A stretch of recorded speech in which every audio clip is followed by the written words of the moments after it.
Every bone has a story. Most of them end in death. But dig deeper and the story gets stranger. A broken spine that ends a monster's reign. A nest buried alive. A poison no one expected. And a nursery the size of a small country. This isn't just about who was biggest or who had the sharpest teeth. This is about what the fossil record actually proves and how close we've come to getting it completely wrong. 97 million years ago, in what is now North Africa, the largest predatory dinosaur ever to walk the earth ruled a world of rivers and swamps. This is Spinosaurus, longer than a city bus, with a sail on its back taller than a grown man. But size alone didn't make Spinosaurus master of its world. It shared its territory with something almost as dangerous, a land-based killer with a bite built for war. Carcharodontosaurus. Its name means shark-toothed lizard, and for good reason. Its serrated teeth were built to slice, not crush.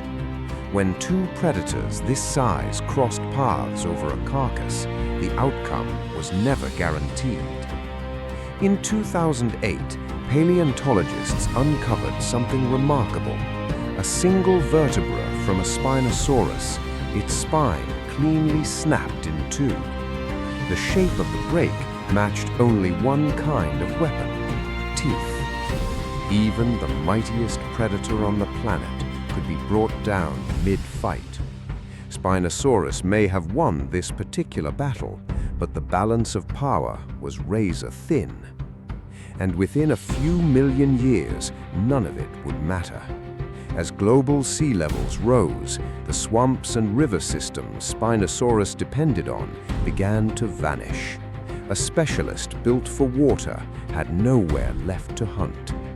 The biggest predator in Earth's history didn't lose to a rival, it lost to a changing planet. Not every fossil tells a story of power. Some tell a story of survival against impossible odds.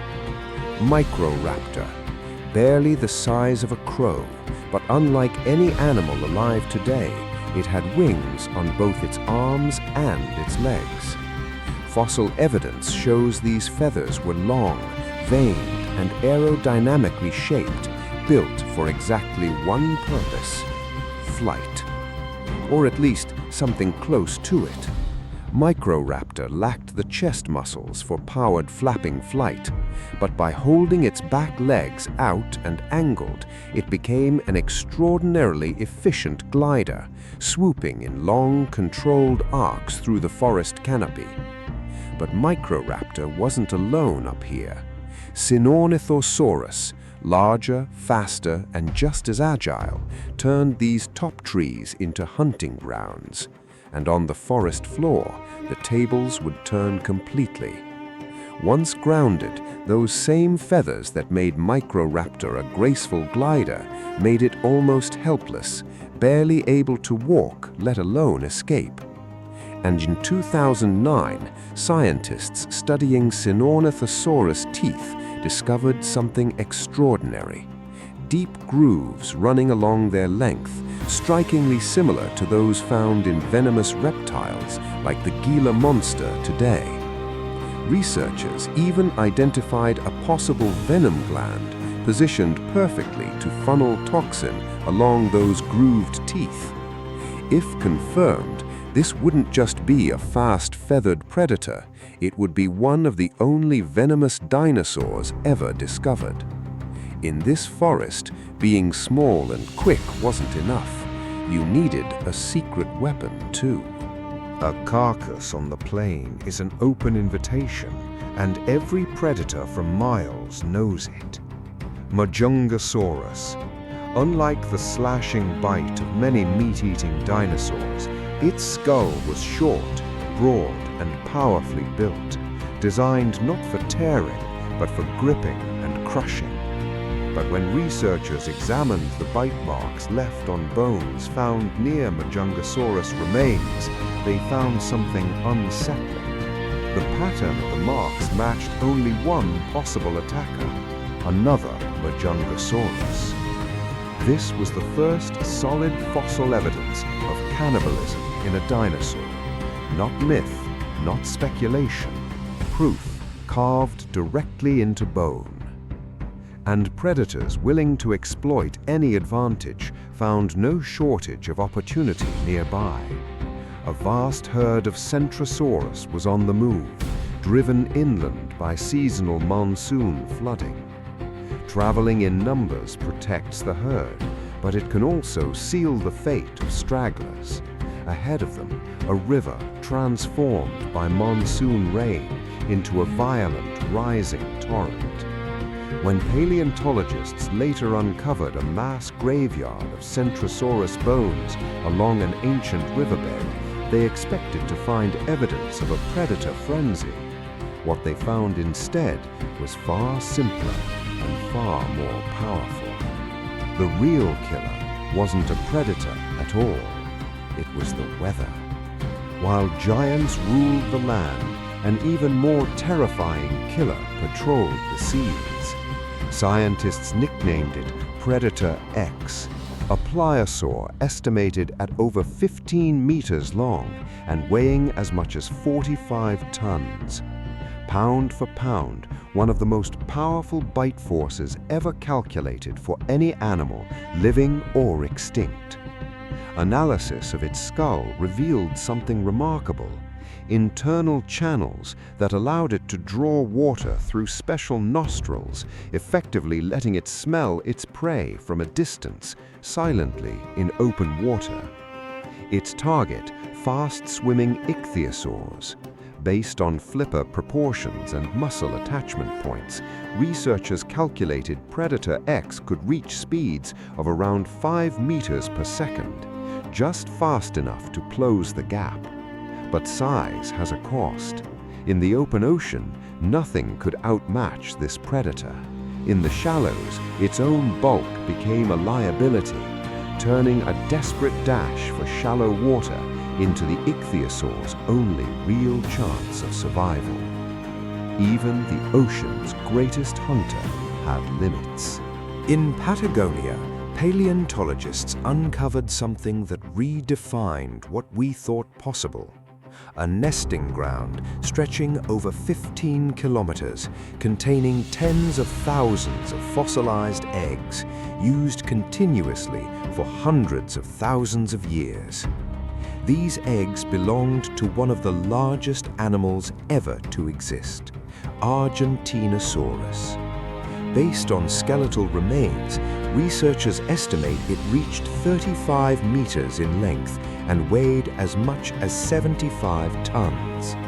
And yet, every one of these giants began life at around 5 kilograms, smaller than a house cat, and immediately on its own, with no parental protection. From hatching to adulthood, growth rates this extreme have never been matched by any land animal since. At their peak, these animals may have gained up to 40 kilograms of body mass every single day. For decades, scientists assumed an animal this size had simply outgrown every threat. Then, in 2006, a discovery in the same region proved otherwise. Buried together were the remains of at least 7 individuals of a single predator species, Mapusaurus, ranging from juveniles to full-grown adults. The evidence pointed to something never confirmed before in a predator this size: group hunting. Individually, Mapusaurus stood no chance against a fully grown Argentinosaurus. Together, even the largest animal on Earth wasn't safe. Their teeth weren't built to deliver a single killing blow. They were built to slice away flesh in repeated strikes. A single Mapusaurus might feed from a wound without delivering a fatal blow at all, allowing the group to return and feed again later. Cooperation on this scale made it possible to bring down even the most colossal animal to ever walk the planet. Not every dinosaur killer had teeth or claws. Some were smaller and far more effective. At a fossil site in Montana, paleontologists uncovered the remains of several meat-eating dinosaurs, all found together along the edge of an ancient stagnant lake, all appearing to have died at roughly the same time. The likely cause, botulism, a fast-acting, naturally occurring toxin produced by bacteria that thrive in rotting flesh, the same kind of mass die-off still seen in birds and other scavengers today. An animal willing to scavenge nearly anything gains an advantage most of the time, extra calories with minimal risk. But scavenging comes with a hidden cost. Once a carcass is contaminated, that risk passes silently to whatever eats it next. Some of the deadliest predators to ever live weren't killed in battle. They were killed by something they couldn't see, smell, or fight back against. For a dinosaur guarding a nest, danger is constant, and it rarely announces itself. Small nest raiders were a manageable nuisance, but when a larger predator approached, the calculation changed completely, and the parent's instinct was to defend, not flee. Fossil evidence from multiple nesting sites shows adults found in exactly this posture, wings spread, bodies positioned protectively over their eggs, even in death. This wasn't coincidence, it's compelling evidence that the instinct to guard and nurture offspring, a behavior so central to bird life today, has roots stretching back tens of millions of years, deep into the age of dinosaurs. But not every threat could be fought off. At several nesting sites, researchers found something unexpected. Parents found still positioned on their nests, seemingly caught with no chance to flee. Sometimes the greatest danger to a dinosaur wasn't a rival predator at all. It was the ground, the sky, or the very air around it, turning lethal without warning. Let's return to where we began, the rivers of ancient North Africa and the giant that ruled them. Onchopristis, a giant sawfish over 8 meters long, its saw-like snout lined with barbs and capable of inflicting serious wounds on anything that came too close. Every breeding season, these rivers filled with them, migrating in from the sea. For Spinosaurus, this was opportunity on an enormous scale. Its teeth weren't serrated for slicing, they were conical, built for gripping slippery prey and holding on. And in 2008, a CT scan of a Spinosaurus skull revealed something extraordinary. A dense pattern of small holes and internal sinuses running along the snout, nearly identical to structures found in modern crocodiles. These are believed to be pressure sensors, allowing Spinosaurus to detect the faintest movement of prey in the water, even with its eyes closed, even without seeing its target at all. A hunter that didn't need to see its prey to catch it. In the world of the Cretaceous, that wasn't just an advantage, it was mastery. Every fossil in this story once seemed like a dead end, a broken bone, a strange groove, a scatter of skeletons in the mud.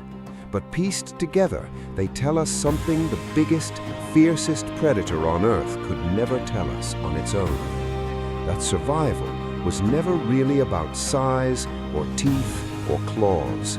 It was about adapting to rising seas, to hungry rivals, to invisible threats no animal could ever see coming.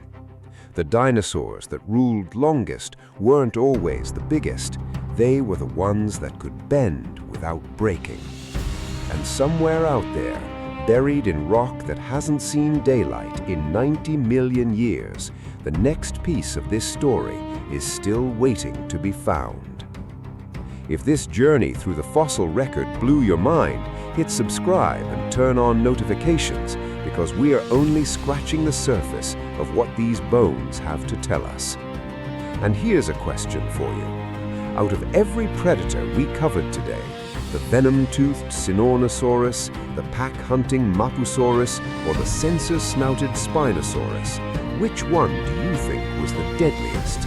Drop your answer in the comments below, and let's argue about it. Thanks for watching, and we'll see you in the next fossil dig.